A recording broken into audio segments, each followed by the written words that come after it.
আর নমস্কার বন্ধুরা, আজকে মঙ্গলবার আমরা আই গেলাম ভুবন পাহাড়ের হনুমান মন্দিরে। তো আইতে এখানেও সন্ধ্যা হয়ে গেছে। আর এই সন্ধ্যার সময় একটা কীর্তনের আয়োজন করা হয়েছে, যেখানে আমরা উদারবন থেকে কয়েকজন কন্টেন্ট ক্রিয়েটাররা তারা আছেন, তার সঙ্গে আমরা একত্রিত হয়ে একটা কীর্তনের আয়োজন করা হয়েছে। তো ভিডিওটা আপনারা সবাই দেখবা আর শেয়ার করে দেবা।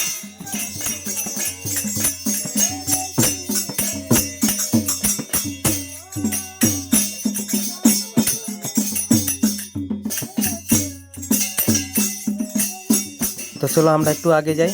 আর হনুমান মন্দিরের সঙ্গেই এখানে মহাদেব বাবার একটা প্রতিমা আছে, একটা বিরাট মূর্তি আছে। এই মূর্তিটা এই দোকানের সামনে। তো যারা যারা দেখছেন না, এই ভিডিওর মধ্যে আপনারা দেখতে পারবা। সবাই কমেন্ট করবা হর হর মহাদেব। তো রাত্রের এই দৃশ্যটা, ভুবন পাহাড়ের হনুমান মন্দিরের বাইরের এই দৃশ্যটা আপনার কিরম লাগছে কমেন্ট করে জানাইবা। সবাই কমেন্টের মধ্যে লিখবা হর হর মহাদেব, জয় বজরংবলী।